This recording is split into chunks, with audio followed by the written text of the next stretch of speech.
Hello and welcome to episode number 43 of the Golf Front Podcast. My name is Brett Bevilacqua. I'm a realtor with Carolina Property Sales in Southern Pines, North Carolina. Every Monday, I release a new episode profiling one of the over 60 fantastic golf courses located in the Sandhills. This is the place to live if you live to play golf. This week's podcast is all about Keith Hills Golf Club. 53 miles and just over an hour east from the village of Pinehurst, you will find Keith Hills Golf Club in Lillington, North Carolina. This course is on the campus of Campbell University and hosts 27 holes broken up into 3 nines, the orange, black, and white course. I played the black and orange, which was part of the original layout. The orange was previously the front 9, while the black was the back 9. The 9-hole white course is all that is left from a second 18 that, as far as I can tell, was built in 2002 by Dan Maples. There is also a state-of-the-art 32-acre practice facility that features 6 target greens, 4 practice bunkers, 2 pitching greens, 4 putting greens, and 3 acres of tee space. As I finished my round, there was a training session that included no less than 15 kids. Since I only played the orange and black courses, I'm going to limit this podcast to just the courses as it was originally designed. Let me just say that the original design at Keith Hills was a treat and exceeded my expectations. Also, the carts have GPS, which is a nice touch. Keith Hills Golf Club opened in 1973 and was designed by Ellis Maples.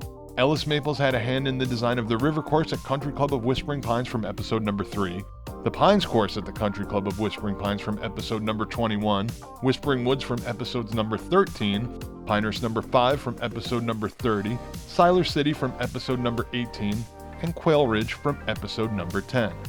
In my opinion, Keith Hills was the best of all of them.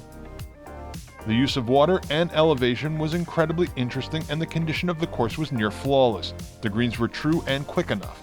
The bunkers were impeccably maintained, the fairways provided great lies, and I didn't need a tee on any of the par 3 tee boxes.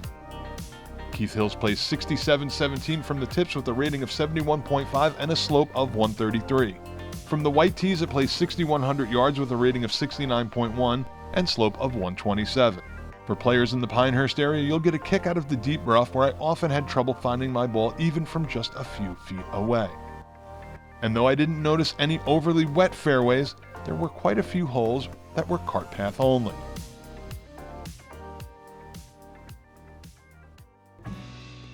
The first hole on the orange course is probably a layup for most players. This par 4 starts from an elevated tee box, and it is easy to reach the water on the right and left side of the fairway, as well as straight away if you are a little long off any tee box other than the tips.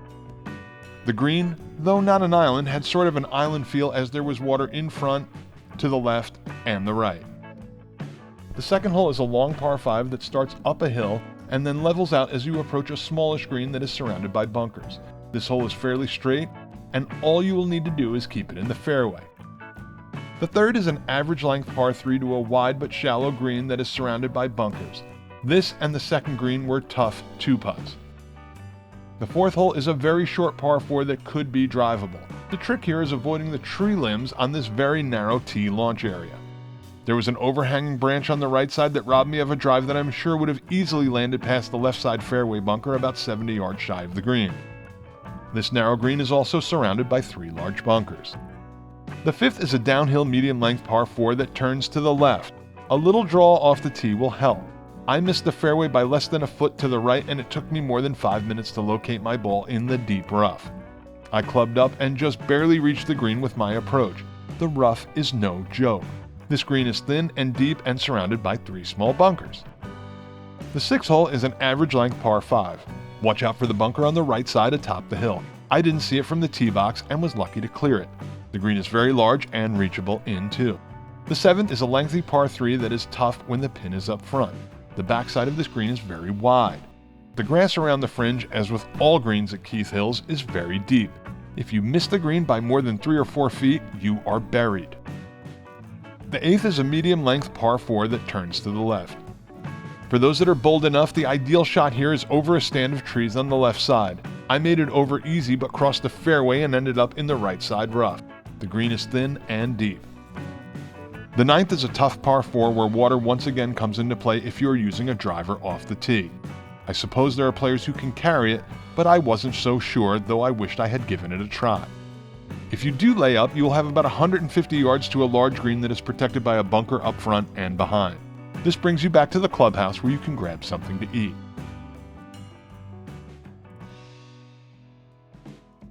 The 10th hole on the black course is a lengthy dogleg right par 4.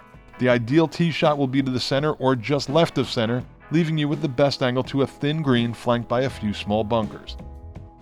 The 2nd hole on the black course is another dogleg right.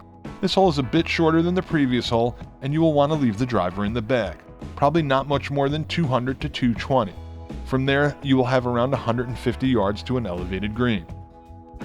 The 3rd is another dogleg right. This par 4 is shorter than the previous hole.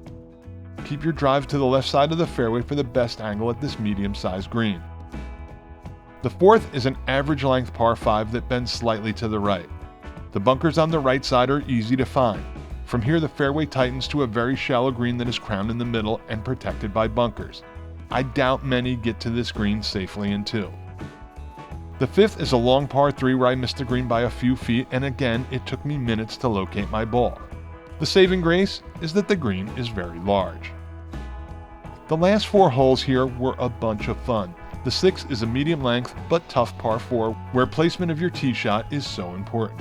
You'll need to end up on the right side of the fairway and avoid the break in the fairway about 125 yards from the elevated green. On your approach, you will need at least a club more. The green has to be about 30 feet above the fairway. It was a tough par, but very memorable.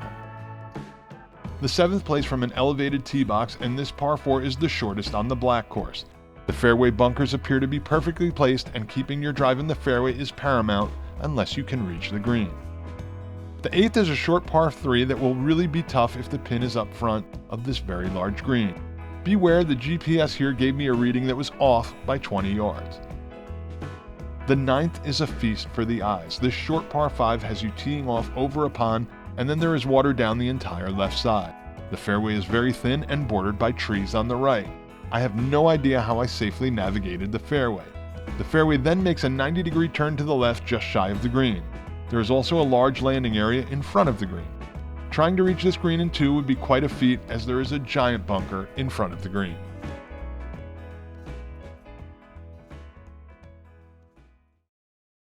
Keith Hills Golf Club is a great course and so worth the trip. I had heard quite a bit about it and was still surprised at how great the condition and layout were. I can't wait to get back to this course.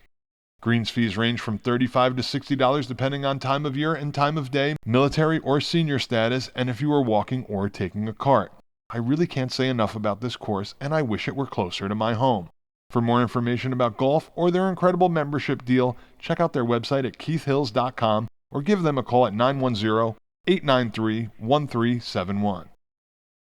When it comes to golf front property, there were quite a few beautiful homes on the course and many homes on the banks of the Cape Fear River. I don't work in Lillington area, but I can connect you with an agent who does.